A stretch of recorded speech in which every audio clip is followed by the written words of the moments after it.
Last week, Francis really shook things up by releasing a study document, or as one person in the comments of my video later that day said, more like a mission statement on how to remake the church and the papacy specifically to be more appealing to our so-called separated brethren. Specifically, in this case, there's a lot of reference to the Orthodox, and every Catholic is all for working with the Orthodox to overcome our doctrinal and dogmatic differences to end the East-West schism and bring unity to the apostolic churches again. That was much of the reporting on that was focused on that, but the document itself had a lot of references to Protestantism as well, and synodality, and all the rest of it. And so I have a couple of responses here for you to build off of what we talked about yesterday in my live stream. About these responses are from Vigano and a priest who is an actual Fatima expert, and I will give you the name of his book when we get to his section here. But I will tell you right now that this is not going to be the end of this discussion, I think. Let me know if there's lagging, by the way, or anything. I'm got a now tripwire in my office here for a hard cable into my thing. Let me know in the live chat. By the time this is available to the general public, I'll be well aware. But let me know in the live chat, as this is live, if there's a problem. But for now, in the essence of trying to keep this relatively short, we are going to start with that statement. It was relatively short. Here from Marco Tossati's website, and this is from Archbishop Carlo Maria Vigano. A little translation issues here, but I can make out easily what he's saying. The statement isn't long, but it is pure, unfiltered Vigano. This is him saying it the way he does, and this is actually one of the reasons why you are seeing a concerted effort to bring down the Archbishop through weird rumors about him getting reconsecrated, which, by the way, I asked somebody. I actually got into contact with somebody close to him. They denied those rumors, so I dismissed them, even if you know sources in Rome say, well, Rome, yes, the organization trying to discredit him says, okay. All right. But this is Archbishop Viganò on this with this headline. The usurper Bergoglio discredits, humiliates, and prevaricates the papacy. Again, he's not mincing words here. Not that Vigano has ever had a tendency to mince words. He doesn't hold back. In fact, if you read his original statement about Ted McCarrick back in 2018, that, by comparison to how he speaks now, almost seems like he's being much more diplomatic in his approach to speaking about events in the church compared to where we are now. I find it interesting that Marco Tossati, by the way, included this portion of a classic painting, which depicts Satan whispering into the ear of the Antichrist. I've used that picture before in things about the Antichrist, and I always get people thinking that it's a blasphemous picture, that it's Jesus he's whispering in the ear of. It's not. The Antichrist is going to fool people and make people think he's the Messiah, that he is the ape of God, the ape of Christ. And so he will, hence in the art, he's often depicted to look very similar to Christ. One of the things about pictures of Christ, by the way, before the post-conciliar era, usually there's wounds, in the hands and anywhere else you might see. Pictures of the man of sin, of course, aren't going to have those. So that's one of your ways of telling the difference when it gets to these classical pictures of the Antichrist. But enough from that. Archbishop Vigano's short statement. The study document of the Dicastery for the Promotion of Christian Unity, which bears the title The Bishop of Rome, Primacy and Synodality in Ecumenical Dialogues and Responses to the Encyclical Ut Unum Sint, is the coherent application of the subversive premises established by Vatican II and the quote conciliar popes. The Mass has been adulterated according to the fallacy of the Protestant supper. The priest has become the president or presider of an assembly. The authority has been granted to the bishops by the episcopal conferences and by the synod, who have appropriated it in the name of collegiality. Now the Pope must convert himself into the primus inter pares of the Christian groups, must pass on the mandate entrusted by Christ to Peter and his successors, and abdicate the role of the vicar of Christ.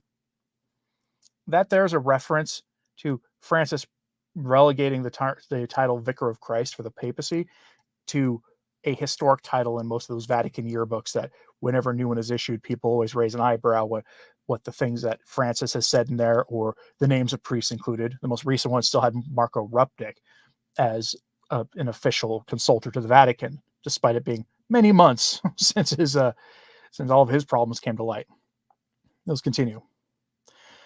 The Bergoglian sect is preparing to join other schismatic and heretical communities after having embraced its errors. In summary, he is now forming the future leader of the new religion of humanity desired by the stonecutter elite of the Order of the Ages.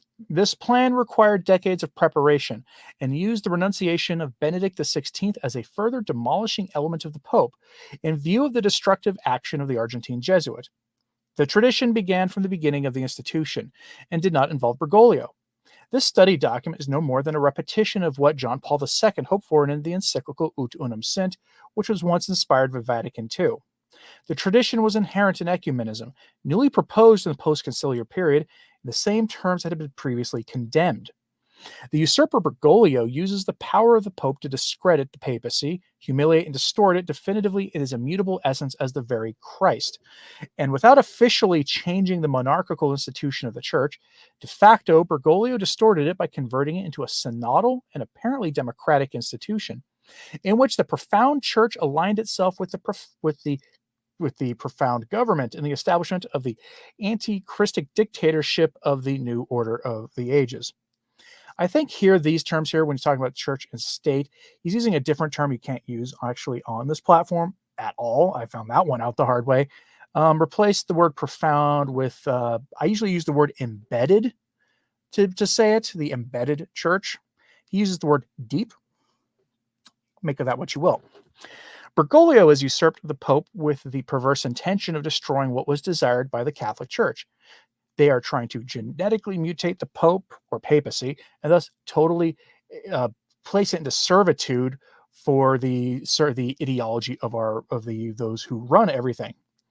Bergoglio misuses the supreme power in the Church to demolish the Church, just as in the civil sphere other subversives abuse their authority to undermine the sovereignty and identity of the people.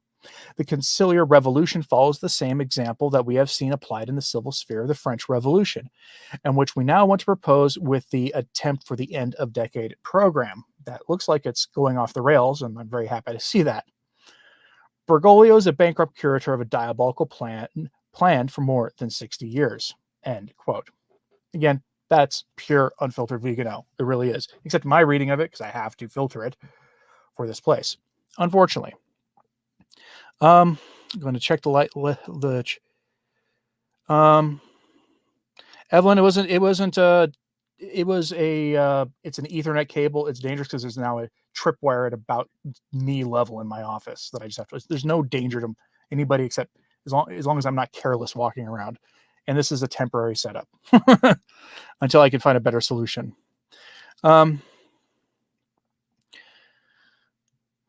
Damien Keller reminds us Francis is the wrecking ball, but the bishops supporting him are the chain that swings the ball. It all collapsed upon them just like the Cathedral of Assisi had. That is pretty much correct. He can't do the things that he's doing if he didn't have an episcopate that was largely agreeing with him, or is willing, or even if they didn't really so much agree with him, but were willing to just kind of go along with it. They have to enforce it. That's why the African bishops saying no to fiducia supplicans was such a big deal, because they all, as a group, except for South Africa, said no, they weren't going to do it. Imagine if the U.S. Conference of Catholic Bishops could, as a body, say no in the same way. Or imagine if you had the European bishops, or even the South American bishop. But of course, that's unlikely to happen because more of the bishops are on his side than otherwise. So now we're going to turn here to two things from Father Paul Kramer. You might be familiar with him. He's a priest and he's a Fatima expert. He's got a book. He's actually got a couple of books on Fatima. The one that I'm most familiar with is The Devil's Final Battle by Father Paul Kramer. You should check that book out if you are into the topic of Fatima and really want to take a deep dive, including really looking at things that might make you uncomfortable about the Fatima message. The Devil's Final Battle. On his Facebook, he posted two pretty short statements, and we're going to go over them here. So the first one, published the day after the document, he says, quote, "The Bergoglian Synodal Church is defected from the Catholic faith. from Bergoglio's decree the Bishop of Rome issued today. So he said this on the day of the document. Some principles for the exercise of primacy in the 21st century have been identified. First general agreement is the mutual interdependency of primacy and synodality at each level of the church and the consequent requirement for synodal exercise of primacy. Now, again, that's bureaucratic word salad. I saw that kind of language in any government documents when I had internships in parks departments and things. I saw that kind of language there. Saw that kind of language in government documents that I had to read in my public administration PhD program in grad school. That's the kind of language you saw there. I've read a lot of church documents, and that stuff didn't start appearing until the last few decades in the church. He continues saying, a general agreement is agreed upon by all parties, including Bergoglio and his Vatican. They agree upon the requirement for a synodal exercise of the primacy. The assertion of such a requirement opposes the essential nature of primacy as defined by Vatican I, meaning, quote, total fullness of supreme power, full and supreme jurisdiction. Bergoglio's Vatican is manifestly defected from the Catholic faith and has exited from the Catholic Church. Now, the point he's making there is rather straightforward. He's saying that, and you see this in the document, they explicitly say in that document, in the chapter that I went over with you in my stream on that morning, that they want to reassess Vatican I and the declarations therein and apply the infallible declarations therein through the lens of synodality. How do you do supreme and total jurisdiction for the Roman Pontiff as outlined in Vatican I? Infallibly, dogmatically, through the lens of decentralization and bringing down the level of the bishops and the Pope and raising up the laity. How do you have total and supreme jurisdiction for the papacy in an era where the whole point is to decentralize power in the church? You can't. That's like trying to reconcile polar opposites. You can't do it. And here he backs this. He builds up on this in this next post. He says,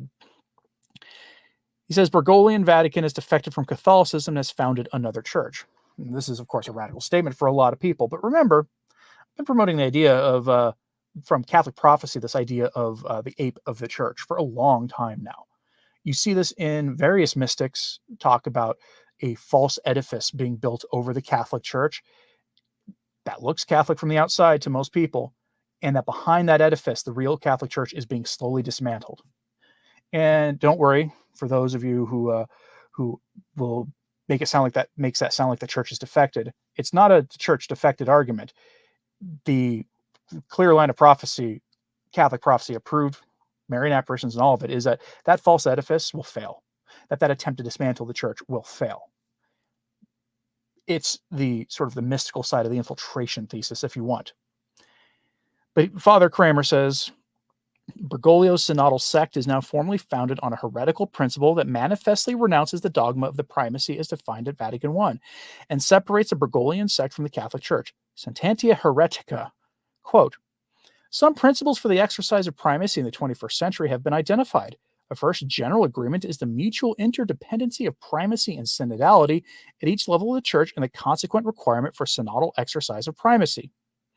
The very notion of an interdependency between primacy and synodality logically and metaphysically opposes the nature of the primacy defined in Pastor Aeternus. It's a document from Vatican I, as a, quote, full and supreme jurisdiction, consisting of a total fullness of supreme power, which therefore excludes any degree whatsoever of such an alleged interdependency, which would essentially limit the power of the primacy and require it to be exercised synodally, in the sense of collegiality, which is explicitly affirmed in the decree.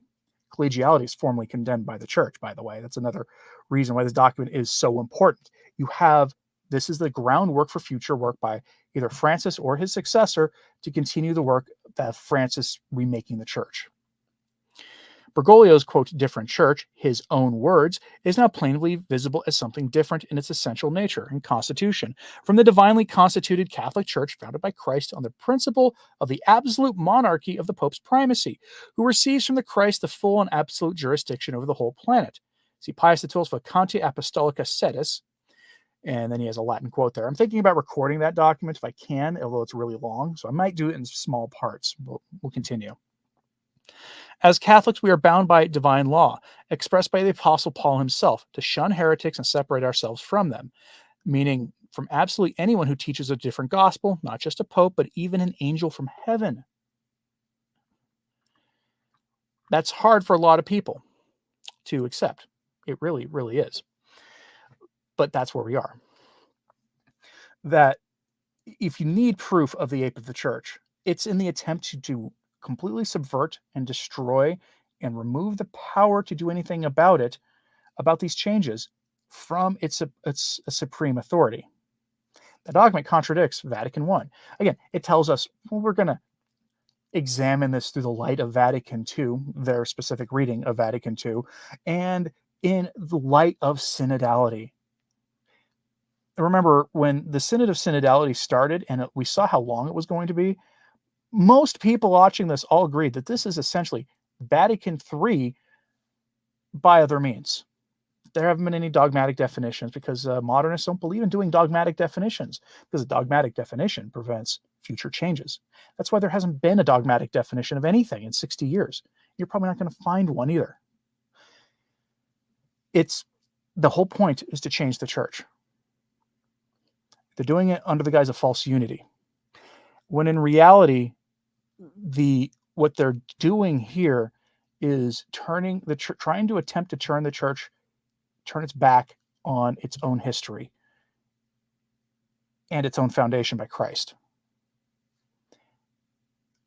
I will remind people of something I've said before, and I'll mention this again in a video later in the week. There's a Protestant error. Not all Protestants believe this, but some do. They believe that Constantine founded the Catholic Church, that he suppressed essentially all the other Christian churches, drove them deep underground. They call it the Babylonian captivity after what happened after some events in the Old Testament. And they believe that for 12 centuries, 13 centuries, the true Church of Christ was deep, deep underground. They believe that it was only with Luther and Calvin and Henry VIII and a few others that the true Church of Christ sprang up again, threw off the shackles of the Babylonian captivity.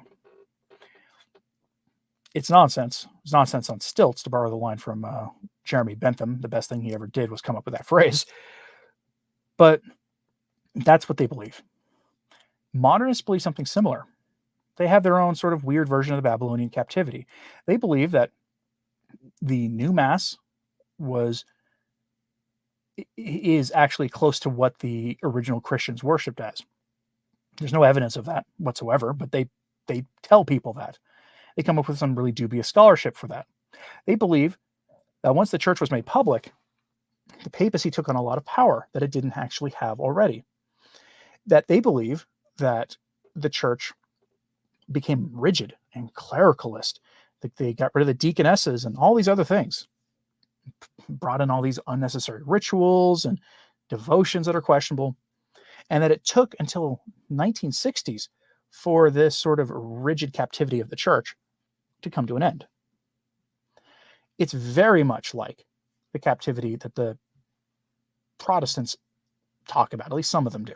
Again, not all of them, but some of them do. Remember, we're talking 40,000 different Protestant groups, many of them in America. They all tend to believe different things because they don't have any central authority whatsoever. Philip says a deep dive into Luther will expose how disgusting a person he was. Yes, many of them won't do it. And others will say, oh yeah, he was a bad person, but our Lord used him. Which begs a lot of questions. The true church from multiple contradicting restores my foot, says Raven Ray. Yeah. Destroying the papacy, it's a really serious tone. Well, that's what he's doing. That's what he's trying to do. He will fail. You can't do that. But this is why this is going to completely fail. This whole project of theirs.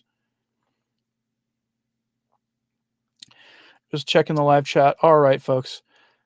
Any final thoughts here in the live chat, please? If you have any final thoughts, bring them in now. I'll be putting my sources for this broadcast up at returntotradition.org within about 30 minutes or so of this live stream ending. But Satan is very patient. He leaves food against us, must hold on to the Holy Eucharist. Yes. Damon Keller reminds us the church will be eclipsed, Our Lady of La Salette. Going back to our ape of the church stuff. The ape of the church it's a term Fulton Sheen coined. I've got his recording multiple different times in different places on this channel, where he talks about how the man of sin and those who work for him will try to establish a false edifice for a church, a false church. Blessed Anne Catherine Emmerich talks about this, where she talks about how this false edifice would be built over the Catholic Church, and then behind the scenes they would try to dismantle it, and they will fail because the church cannot be destroyed. Papacy cannot be destroyed. That won't stop people from trying. There have been many attempts throughout history. This is, to my knowledge, the first attempt from within the church itself. Top Cat reminds people to read Windswept House. Yes, and I always recommend to read Malachi Martin's Vatican before you read Windswept House. It gives you a fuller picture about how we got to where we are before the events of Windswept House. It's not exactly a prequel to it, but it may as well be. Thank you, Teresa. I do appreciate it. Audio is good today. Yeah, I had to go with the Ethernet cable. It is what it is. Anyway, thanks very much, folks, for tuning in today. And as always, pray for the church. I'm Anthony Stine. Ave Maria.